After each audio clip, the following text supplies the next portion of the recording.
The month of January is shaping up to be full of mostly tight and constraining energetic influences. In fact, both January and February will feel like an extension of December, when another wave of regulations and lockdowns started, and we had to yet again manage and make do without a lot of social interactions. Traditionally, winter has been a time of minimalistic activities the world over, and the first few weeks of the new year will most likely have this old-fashioned, conventional wintry feeling to them. The challenges we may feel will likely arise from the very real sensation that the past 2 years have felt like permanent wintertime, with only an occasional thaw for a week or two here and there. There hasn't really been a lot of bright and joyous release for quite a while without us having to expect the cold weather to return, so to speak. The key in January will be, quite simply, to let go of the illusion that things should be different, and wish that it was August. It will get us by much more quickly if we accept what is, because this cold month, too, shall come to pass. Conscious effort to set up daily routines, pursuit of some sort of learning, and an occasional walk or outdoor fun is very well advised. And when we buckle down for winter when it is wintertime, January will likely feel a good old-fashioned cold month, natural with its minimalistic qualities at the beginning of a new year. On Sunday, January 2nd, Mercury enters Aquarius, which is the very first relevant astrological event of the new year. The planet governs our thinking, communication, and everyday functional routines, and is very much at home in Aquarius. The energy of this zodiacal realm is stimulating for Mercury, and its qualities receive a significant boost, as if they were tuned up an octave higher. We will likely feel a sense of release from December's lackluster ambience due to Mercury's changing signs, especially after a slowdown and renewed freeze on social interactions last month. But the feeling may be transient or short-lived. We may still have to keep our activities primarily online, and rather than physical, tangible things we can touch and relate to, the focus will be on ideas and plans, and mostly the online environment. These virtual realms will be where we can be most active during January and even February, considering that Mercury will go retrograde and stay in Aquarius for quite a stretch. Between Tuesday, January 4th and Wednesday, January 19th, we may feel trapped between the polarizing effects of action versus inaction due to a challenging aspect between Mars and Neptune. One part of ourself would love to get rolling and be out in the world with a vengeance, while the other part would wish to stay in slumber and go under the covers in tired melancholy. Know that, considering the current state of things in the world, this is a natural sentiment and reaction. However, for the sake of a healthy way of being, the best is to try and strike a balance and stay mid-course, without giving in too much to being pulled one way or another. Between Wednesday, January 5th and Wednesday, January 12th, the Sun will be conjunct with Venus for a week. The Sun governs our authentic, higher self, and Venus rules relationships, graceful social interactions, and romance. During this time, the need for physical contact and getting together with others may strike us with a sense of urgency, but because this is happening in the zodiacal realm of slow and constrained Capricorn, it is best to expect some sort of hindrance amidst the current regulations in place. In general, however, human relationships, topics of the masculine and feminine, and romance are expected to be in the focus more noticeably during this time. Between Wednesday, January 5th and Sunday, January 16th, a flux between the Sun and Neptune will provide some helpful attributes within an otherwise rather cold, inactive, and highly abstract energetic period. The Sun, ruler of our authentic, higher self, and Neptune, the great healer planet, will be in a sextile, which will help us to remain patient and relaxed, albeit that we won't also get back our lives out in the world quite just yet. This period, a bit shy of the length of a fortnight, is truly auspicious for anything related to healing, organizing, and also for letting go. On Wednesday, January 5th, Venus, ruler of relationships, graceful social interactions, and romance, will leave her conjunction with Pluto. This is a welcome event, because even though the planet will stay in retrograde motion for quite some more time, Venus' move out of Pluto's close territory will relax our sense of toughness and too much individuality. Similarly, we may feel a relief in our frustrations with our partner, spouse, or loved ones, and other people or the collective in general. Between Thursday, January 6th and Saturday, January 22nd, Mercury, the planet ruling our thinking, communication, as well as cognitive and routine functions, will enter into a challenging flux with Uranus and Taurus. Considering the length of this aspect, the majority of January will be affected, and we may feel frustrated about the lack of real, physical sides to life, or things getting on the ground. Most of our activities will still have to remain in planning phase or at the level of ideas, and any impulsive motion of getting them going will likely have to be cognitive rather than real or tangible. All of this could lead to a heightened sense of internal conflicts and anxiety, and make us yearn for some healthy, grounded, down-to-earth simplicity in life. On Saturday, January 8th, Mercury enters into conjunction with Saturn, the planet of great endings, and the two will stay in this flux until Saturday, January 22nd. Mercury has been rather under the hammer in a number of ways throughout the month already, but this aspect will further control this famously volatile and playful planet. We will likely feel this effect in scenarios where we feel too stuck in our mind, or too much walled behind the confines of the online world. To avoid becoming the prisoner of our own mind syndrome, we must make an effort and make physical exercise a daily imperative routine.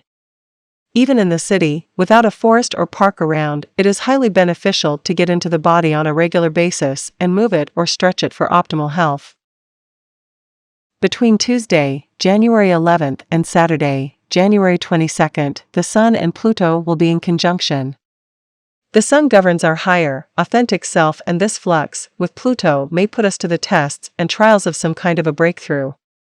As cool as this sounds, however, the process may not be comfortable or easy, considering the effects of a long, depriving loss of contact with the outside world due to tight planetary aspects in January. A cinematic version of this period might look like hallucinations coming to someone who has been in confinement for a very long time, or when in a movie the hero can see their own projected self talking to them audibly from a corner in the room. Prepare for a deep dive into psyche during this time in the early days of the new year, because with close attention it could, indeed, have a truly transformative effect. Coming out of it, we may feel changed, but also much stronger, like when the legendary phoenix has taken to wings. Between Thursday, January 13th and Tuesday, February 15th, significant, abundant energetic help arrives with an aspect that Venus and Uranus will be involved in. Venus is the planet of graceful social interactions, romance and relationships, and the trine is the most positive and hopeful flux between two planets. Venus' connection to Uranus in Taurus may bring a ray of noble and generous hope into our lives, boosting our faith, and the promise that the future will provide plenty of rewards for our efforts may almost feel tangible, within reach. It is important to stay connected to nature and go outside for fresh air and exercise regularly during this period. This will help with keeping our 2 feet on the ground during the more challenging times in January and February.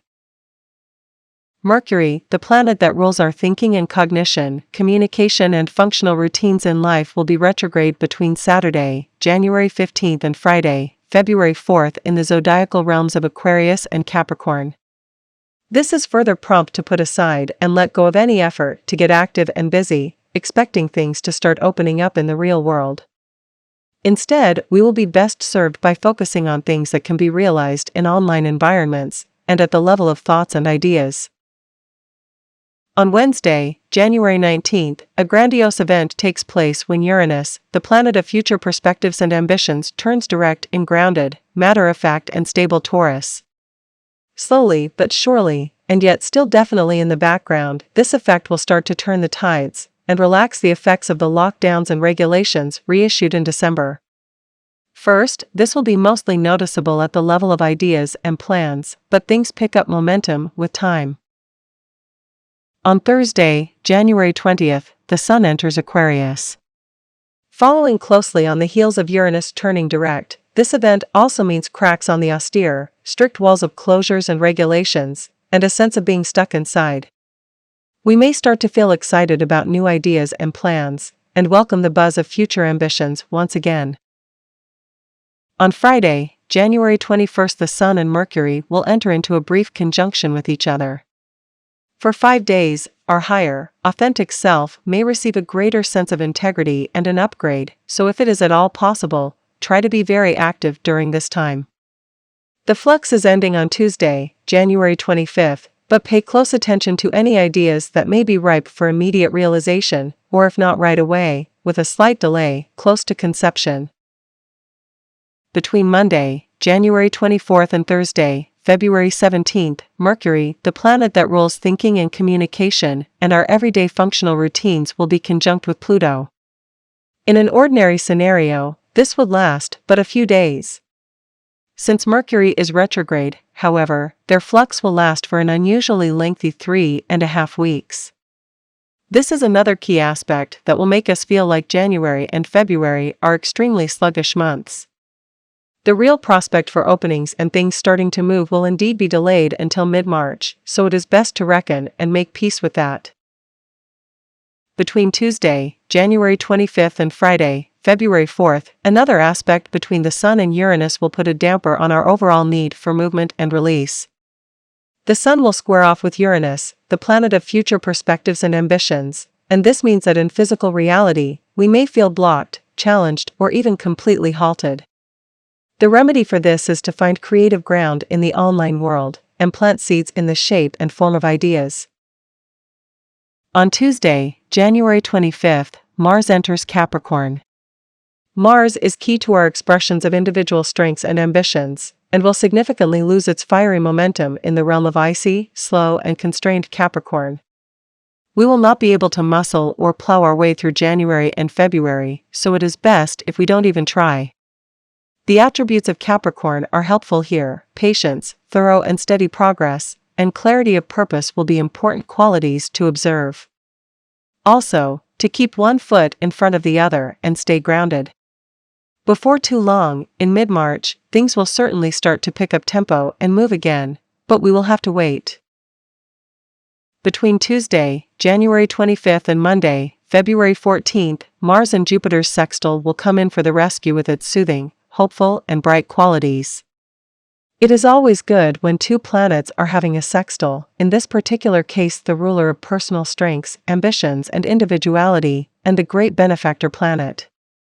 At the end of the month, we will likely feel a new sense of clarity and a quickening effect about what comes next and how to regulate our energies, and this aspect will also give us a renewed sense of faith and optimism, and a sense of inner peace about things in general. On Wednesday, January 26th, Mercury, the ruler of our thinking and everyday functional routines, will go back to Capricorn for a spell. Capricorn is quite an alien realm to Mercury's playful, creative and carefree qualities, with its austerity and constraints. As we keep emphasizing, January will have some truly helpful and supportive aspects, but overall, the entire month is going to feel slow, frozen and controlling toward many of life's lighthearted and playful aspects. Between Wednesday, January 26th and Monday, March 14th, another favorable aspect will loosen the tight grip of several fluxes, causing endings, closure, and an overall sense of everything on hold. The great benefactor planet Jupiter will be in sextile during this period with Uranus, the ruler of future perspectives and ambitions. The sextile is a soothing, calming energetic influence, and has a specifically pleasant and friendly signature to it, and this particular one will arrive just in time to brighten the mood. January and February both are going to feel like slow, cold, and constraining months, getting us started in a rather somber and austere atmosphere in the new year. We also know already that things will start to open up and feel much more promising from mid-March. Uranus and Jupiter's aspect is going to give us a sense of uplifting, a grounded and hopeful glimpse into the future, or at least the promise of it. We will be able to start to plan and envision gardens that nurture us, in the real and metaphorical sense, while this effect is taking place. The last effect of the month worthy of our attention is the conjunction between the Sun, ruler of our authentic, higher self, and Saturn, the great teacher, also renowned as the bringer of great endings and final closure. This period will fall between Sunday, January 30th and Thursday, February 10th, and emphasize the ascetic, solitary, and overall claustrophobic qualities of the entire month of January. We will have to reckon with this, and find things to appreciate about this slow, uneventful start, also giving us a chance to experience our higher self in more cognitive, more intellectual ways. Come mid-March, chances are that the release from these times like molasses will feel all the more energizing, and give us a healthy boost to get creative and stay inspired, while we will also need to keep our feet steady on the ground and stay fully connected to our emotional sides once again.